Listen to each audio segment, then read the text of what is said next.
दोस्तों आज के हमारे इस वीडियो में हम बात करेंगे राणा अमर सिंह के बारे में। राणा अमर सिंह महाराणा प्रताप और महारानी अजबतीय के पुत्र थे। राणा अमर सिंह महाराणा प्रताप की तरह ही एक वीर योद्धा और एक कुशल शासक थे। तो आइए दोस्तों वीडियो शुरू करते हैं और जानते हैं राणा अमर सिंह के बारे में।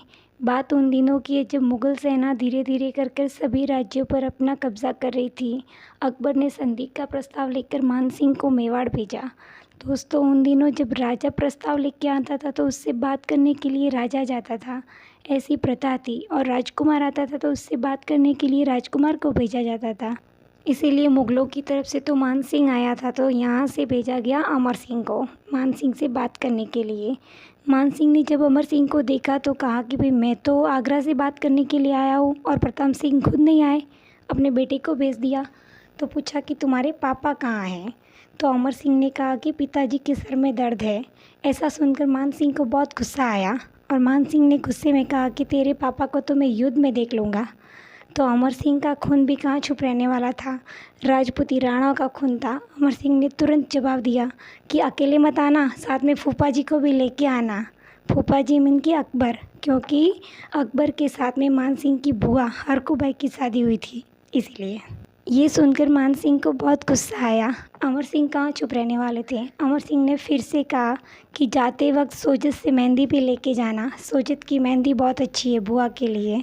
ये सुनकर मानसिंह गुस्सा हो गया और वहाँ से चला गया। ऐसे बुद्धिमान और हाजिर जवाब इंसान थे अमर सिंह। दिवेर के युद्ध में अमर सिंह ने अपने भाले से वार किया और अकबर के साचा सुल्तान खान को घोड़े समेत ज़मीन में गाड़ डाला था। ऐसे वीर योद्धा थे अमर सिंह। अमर सिंह ने अपने जीवन काल में मुग़लों के साथ कुल 17 युद्ध किए और एक भी युद्ध नहीं हारा उन्होंने। ऐसे महान वीर योद्धा थे अमर सिंह। अकबर का बेटा सलीम, जिसको हम इतिहास में जहांगीर के नाम से जानते हैं, उसने अमर सिंह पर कई हमले किए, कई युद्ध किए, कई सेनाएं भेजी, लेकिन नहीं जीत पाया। अंत में थक कर वह खुद आया और साथ में अपने बेटे शहजादे खुर्रम को लेके आया। शहजादे खुर्रम ने आते ही भोली भाली जनता पर कहर ढाना शुरू कर दिया। उसने गाँव के भोले भाले लोगों को मारना शुरू कर दिया और औरतों और बच्चों को बेचना शुरू कर दिया।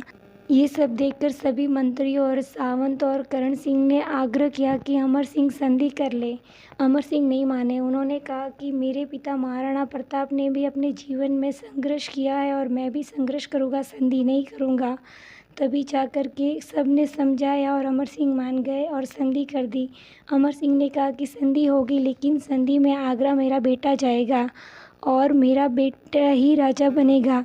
और अमर सिंह ने कहा कि हमारी शान चित्तौड़ में वापस देना पड़ेगा। मुग़ल जो कि काफ़ी सालों से संधि करना चाहते थे, उन्होंने प्रस्ताव को मान लिया। मेवाड़ की शान चित्तौड़ को मेवाड़ को वापस दे दिया और अमर सिंह अपना घोड़ा लेकर के राजसमंद की तरफ चले गए। उन्होंने सब कुछ अपने बेटे को सौंप दिया। ये थी अमर सिंह की जीवन कहानी। दोस्तों अगर आपको हमारा वीडियो अच्छा लगे तो लाइक, शेयर और सब्सक्राइब करना ना भूलें।